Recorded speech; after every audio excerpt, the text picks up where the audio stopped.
This AI playback is powered by Crone. Summer really flies by if you don't have a plan to soak it all up. Real Simple's Lisa Milbrand actually put together this huge guide of over 100 ways to make the most of the season. It's all about those small, joyful moments. She starts with nostalgia, which I love. Like, when was the last time you did a cannonball or caught fireflies at night? Right, or even just running through the sprinklers. It's about tapping into that childhood feeling of having zero responsibilities. And you can't talk summer without the food. Mm-hmm. We're talking fresh corn on the cob, s'mores over a fire, and cold sangria on the porch. The list mentions picking your own peaches, too.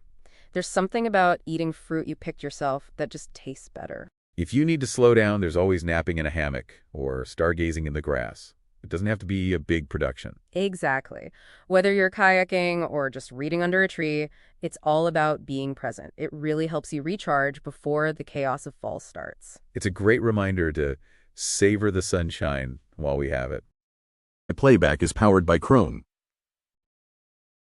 Ever wonder what the locals do in Greenville when the summer heat really starts to kick in? Well, Maria Bassett just put together a pretty expensive guide on exactly that. She mentions that summer in Greenville is all about discovery, from secret swimming holes to finding the absolute best ice cream cones in the upstate.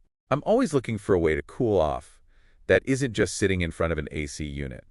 Did she mention any specific spots for water activities? Oh, absolutely. You can go creek stomping or even find mountain beaches within 2 hours of the city.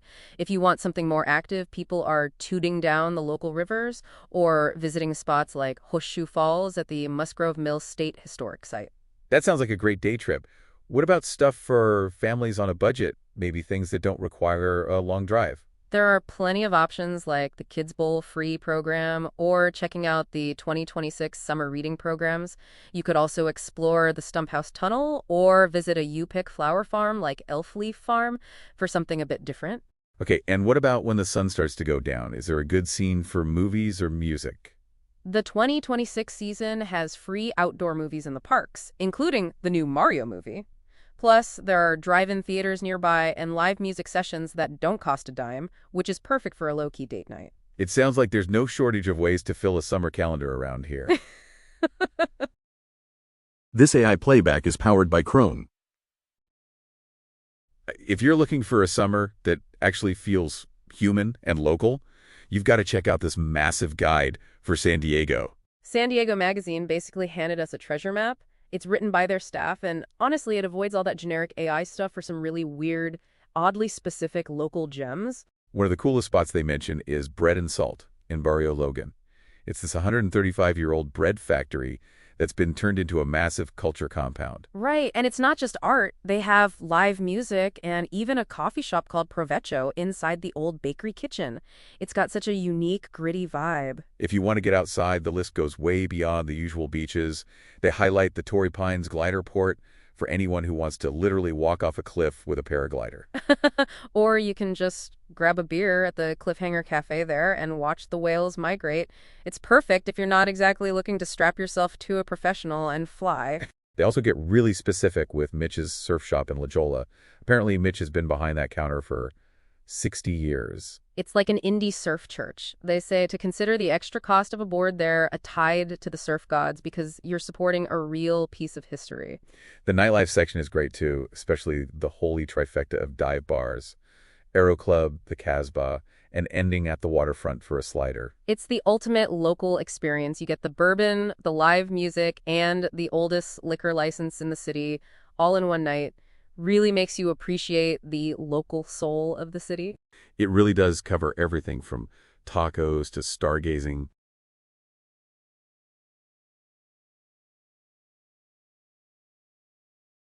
Is powered by Crone.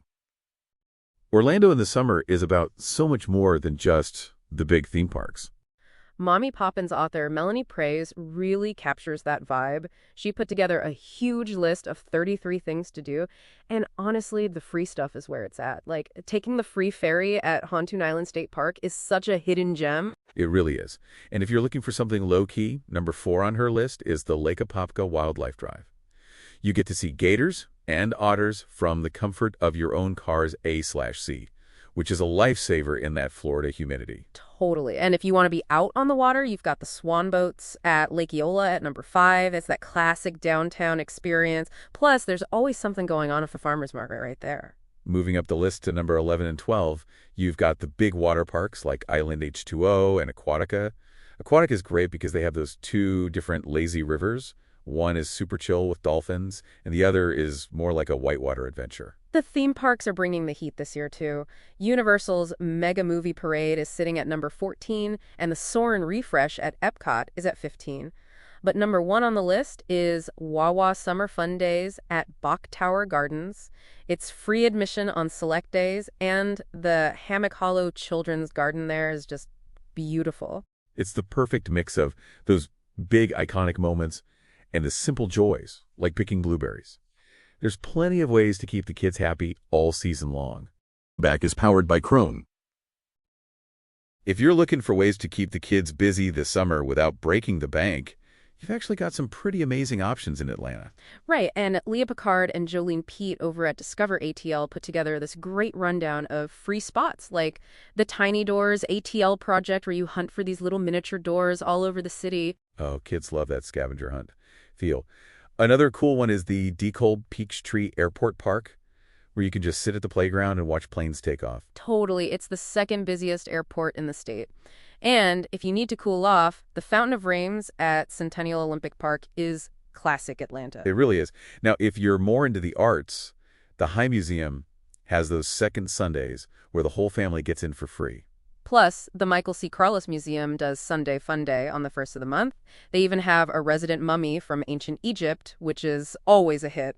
Don't forget the Fernbank Science Center is free too, and you can see the Apollo 6 capsule. Or you could head to the Martin Luther King Jr. National Historical Park to walk through Dr. King's birth home. It's such a powerful place to visit, and honestly, just hitting the Beltline for a stroll or exploring the trails at Clyde Shepherd Nature Preserve is a perfect way to spend a Saturday.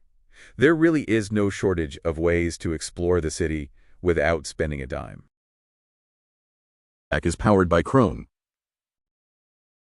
If you are hanging around Hudson County this summer, there is actually a massive list of local spots you just have to hit. The Hoboken Girl team basically wrote the book on this, well, a 50-item guide, actually. They gathered all the best bits of Hoboken and Jersey City for the ultimate summer bucket list. One of the standout food picks is that specific Hoboken Girl breakfast sandwich over at Alessio's. It's become a bit of a local legend, honestly. And you can't skip a picnic in one of the Hudson County parks. It is such a classic way to soak up the sun without leaving the city. I love that they included Vodou's Under the Stars right on the waterfront. There is something so special about watching a film with the skyline right there. They also suggest doing a full-on coffee crawl. You can use their local guides to hop between the best cafes in both Jersey City and Hoboken. It's a great mix of food, history, and outdoor stuff. They even have a downloadable PDF, so you can check things off as you go. Playback is powered by Krone. Planning a summer that doesn't break the bank can feel like a full-time job. But Erie actually has some incredible ways to keep kids busy for $0. It really does. Macaroni Kid Erie and author Cara Murphy put together this massive guide to the city, and honestly, the sheer variety is pretty impressive. We're talking 50 different spots and events. Starting at the bottom of the list with the Erie traditions, you've got simple things like spotting Canada from the Bicentennial Tower, which is free on the first Tuesday of the month, or even just seeing the oversized yard art at Shaper's Auto Art. Right, and moving into the local gyms, the Tom Ridge Environmental Center is a huge one with that nature playground. If you head over to Bartlett Road, there are even dinosaurs for the kids to find. Exactly. Then you hit the events, like the big bonfire at Discover Presque Isle. There are also free outdoor concerts almost every night, which is such a great way to wind down. In the top 3, you can't miss the water fun, especially the Bayview Park splash pad. Number 2 has to be exploring Asbury Woods to find the grandmother and grandfather trees. It's such a classic hike. And coming in at number 1 is the 13-mile loop around Presque Isle. It's flat enough for the kids to bike or walk the whole thing. And finishing that loop is basically a rite of passage for an Erie summer. Playback is powered by Krone. If you think you've seen everything Los Angeles has to offer, you might want to look again. Oh, totally. Time Out just put together this massive guide by Gillian Glover and Michael Giuliano. It's actually 60 different spots, but we can dive into the top heavy hitters. Right, like starting down at number 28. There's the Grove for that classic open-air shopping feel. Then you have the vintage vibes at the Photo Booth Museum at 27 and Super Nintendo World at 26. Moving up, you've got the Pantoges for Broadway hits at 25 and those beautiful Venice canals at 24. Don't forget the comedy at Largo at 23 and the Queen Mary's 90th anniversary at 22. The Broad is sitting at 21 with those famous mirror rooms, followed by Rooftop Movies and Descanso Gardens. Then the Getty Villa at 18, the new Pacific Electric Music Venue at 17, and Disneyland's big celebration at 16. The Walt Disney Concert Hall is 15, followed by the County Fair, Mount Wilson Observatory, and the Hollywood Bowl. We round out this section with Echo Park Lake at number 11, which is just great for a sunset boat ride. Then in the top 10, we start with wine tastings at Barnsdall Art Park, followed by the Renaissance Pleasure Fair at 9, and the legendary Chinese Theater at 8. The Dodgers are at 7, while Cinespia's cemetery screenings take the 6th spot. Number 5 is the Academy Museum, which is basically a dream for movie buffs. But number 4 is the big news, the David Geffen Gallery. It's at LACMA, just opened, and it's this massive concrete structure crossing right over Wilshire Boulevard. It's wild how they organized it, too, letting you just wander and discover art without a set timeline. For number 3, you have to hit Grand Central Market for those famous strawberry donuts and Michelin-rated tacos. Number 2 takes us to the Huntington Library for those incredible themed gardens. But sitting at number 1 is Griffith Park. You just can't beat those views from the observatory, and it's over 4,000 acres of wilderness right in the middle of the city. It really proves that whether you're a native or just visiting, there's always a hidden corner of LA waiting to be explored. Is powered by Krone. Summer is right around the corner, and if your backyard is still looking a bit rough from winter, now is the time to jump on those upgrades. Exactly. Amanda Lauren wrote this great piece for Real Suckle about getting ahead of the season. She breaks down 7 essential steps, starting at number 7 with lighting. Just adding some wall sconces or path lights totally changes the mood when the sun goes down. Moving to number 6, if you aren't exactly a green thumb, faux plants are actually a smart move. They give you that lush, full look instantly while your real garden is still trying to catch up. And for number 5, you really want to plan your actual planting now based on how much sun you get. Then at number 4, take a hard look at your patio furniture. If it's trashed, order a new set today because shipping takes forever and prices usually spike once it stays warm. Even if you don't buy new stuff, number 3 is a must. Give everything a good power wash. The deck, the papers, even the house siding. A regular garden hose just won't cut through that winter grime. Totally. Now for the top 2, number 2 is all about the grill.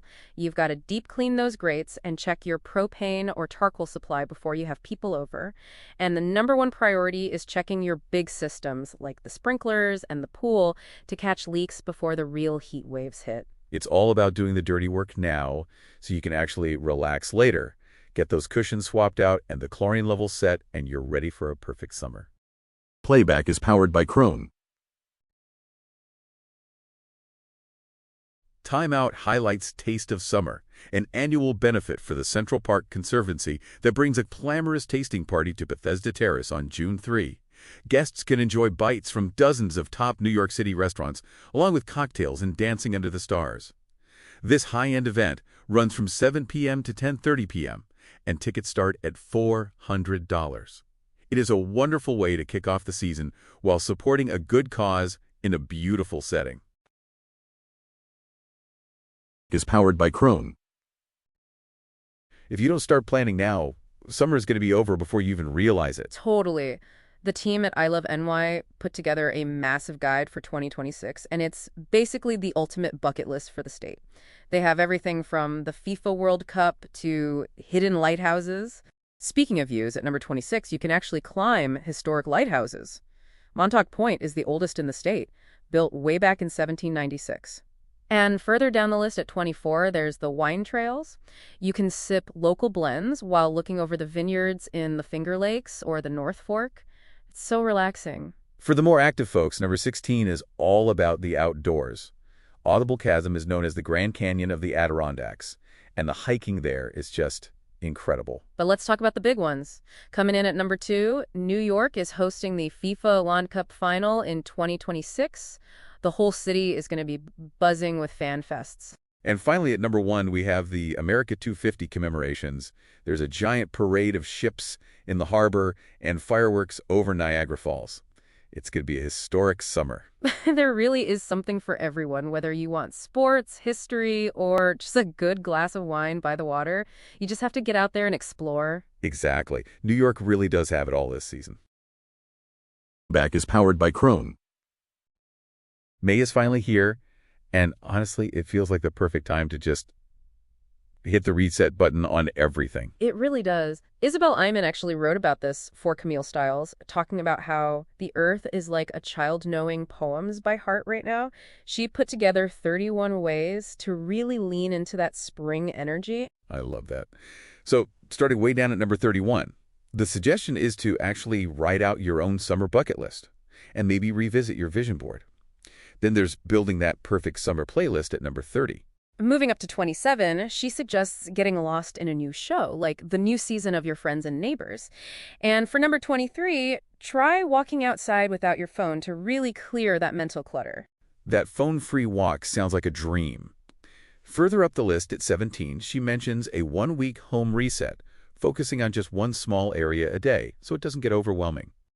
Then you've got number 10, experimenting with non-alcoholic recipes that feel just as fancy as a cocktail. And number 8 is all about the farmer's market, letting things like fresh asparagus and strawberries dictate your meals. And then we get to the top 3. Number 3 is an outdoor movie night with just a projector and some blankets. Number 2 is a sunrise or sunset hike to catch that golden hour light. And coming in at number 1, the ultimate May move is planning a backyard garden party. Just some string lights, fresh flowers, and a simple menu to celebrate the warmer air. It's such a lovely way to bring people together as the days get longer. It really is the best season for a fresh start. Powered by Krone. You know, the dog days of summer are great, but man, it is so easy for kids to just default to screens all day.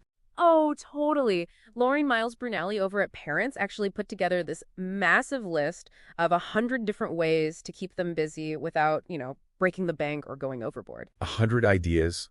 That's a lot to choose from. I love that she breaks it down to categories, like nature and rainy day stuff. Right, like for the rainy days, she suggests building a Lego castle as a summer-long project, or even making a time capsule. Then when it's sunny, you've got things like making fairy houses out of bark and moss. And it's not just play. There are brain exercises to stop that summer slide. You can have puzzle races, or even have the kids write and illustrate their own comic books. Exactly. And for the high-energy kids, she's got ideas for backyard obstacle courses and water balloon baseball. It really covers everything from quiet crafts to full-on family Olympics. I also noticed the nighttime ideas, like stargazing or listening to an audiobook under the stars.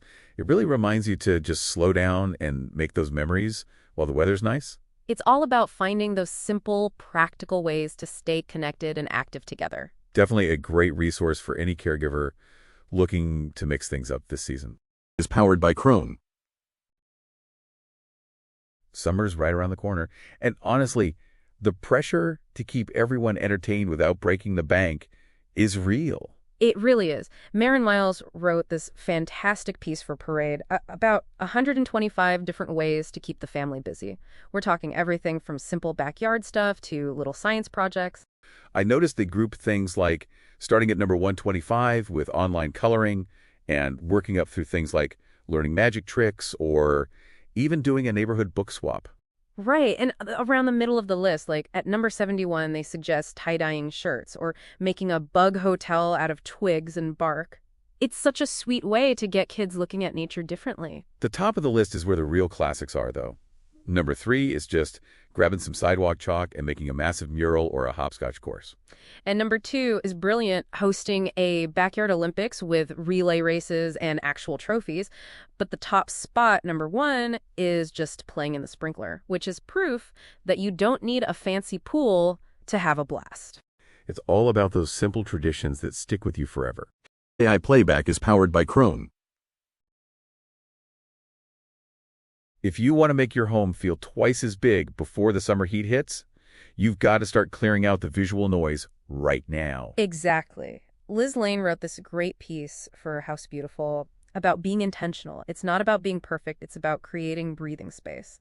Starting at number 9, we've got those cardboard boxes. People hoard them just in case, but they take up so much room.